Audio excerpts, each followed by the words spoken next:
The easiest thing I've done was to get out from under the labels and to live the life that I live. The most difficult thing I've ever done was to believe that I can do it. You have to tap into suffering every day of your life because we have so much scarring that we have to clean up. You have to look at suffering as almost like I look at failure. To succeed, you must fail. In failure and in suffering, all the answers are in there. All the answers to all the test questions. The test is your life. All the answers are in there. You don't have to live in suffering and pain and failure all the time. You have to learn, I need to visit it. Like people hate working out.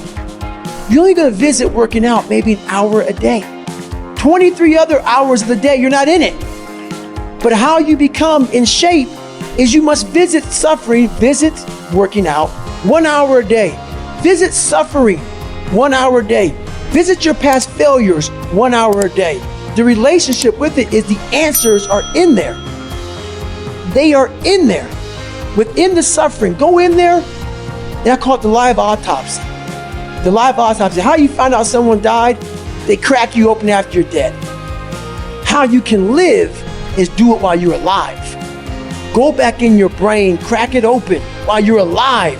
Don't wait until you're fucking dead to figure out why you died. Do it while you are living. Go in there, go into the suffering, go into the pain of your life and say, why did this suck for me so bad? Why am I afraid of all this stuff? Why have I shut down the whole world? I guarantee I'll tell you why you shut down the whole world. It's in these nooks of the suffering within your brain, in the scarring, are all the answers to why you are on the couch feeling sorry for yourself. They lie within the scars. Visit them for at least an hour a day, study them, and then you'll find out more about yourself. You will then grow. So don't look at it as every day I suffer. Go into it an hour a day. Learn from yourself, learn from life, learn from your failures, learn from your insecurities, learn from your self-doubt. Don't just say, I'm afraid to jump off an airplane. What makes you afraid of it? Study it.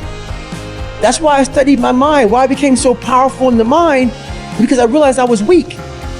So instead of running away from the mind, I dove into it and said, what is making me weak? Oh, this makes sense. I came from hell. I came from a place that beat me down to nothing, which is why I'm afraid. All this makes sense. So systematically, one by one, I went back and met every single person in my mind, every situation. I went one-on-one with them again in my mind and said, okay, let's now revisit this. And that's how you do it. That's how it works. You live in a dominant culture that is designed to destroy your sense of self and your belief in yourself.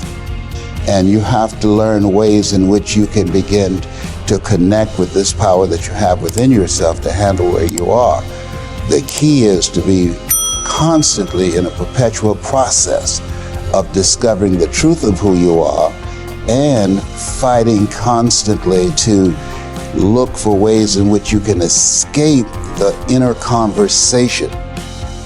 You know every painful moment. You remember it.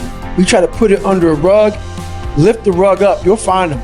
So that's how I was able to write that book. You don't forget that shit. No. You want to, and that's where you fail. By trying to forget it. That's where you fail. That's where there's no growth. Let's just move forward from all this. There's no growth there. There's no growth there. No. You just want to forget about it. You will continue making the same fucked up mistake. You will continue doing the same things wrong if you don't go back. So as I'm talking and as I'm going back, I'm very aware that I'm going to do that. And I may do it for 45 minutes. And then I'm like, you knew you were going to do this. You have to be very aware of the conversation you're having while you're doing it. Because your mind chooses the path of least resistance. Your mind has the ultimate tactical advantage over you. It knows what scars you. It knows your fears. It knows your insecurities. And it protects you. Which is why I talked about the 40% rule in my book. The 40% rule is all about the brain has the tactical advantage over you. It knows and it keeps you away from all that. That's why it says don't jump out of an airplane. Don't go in the ocean where there's sharks. It's a protective mechanism. Don't go back to the place where your dad beat the shit out of you in your mind. Don't go back. The brain protects you, but protects you so much, it doesn't allow growth. So the brain is an amazing thing, but the brain controls you. You must control it. You must take power over your own mind, or your mind will guide you into all the soft spots, soft places that your brain wants to live in. Life is going to beat up on you in so many ways, and many things, they come back. Negative thoughts and how you feel about yourself, they don't die. They come back once you stop doing the maintenance work on your mind. So there's so many things you can do to get outside your own head to then allow your body to just be like, hey, we're just a machine. But you have to let your mind be able to process all these different tactics to do that. Take a different vantage point in life. When you are in the hell, you can't see the beauty of being in it when you're in it. Get on top of that mountaintop in your mind. Get on top of that mountaintop and look down at what you're doing. You can see a whole different world. That world is beautiful, but you gotta get a different vantage point. In the suck. Don't be in it. Spiritually, get out of it.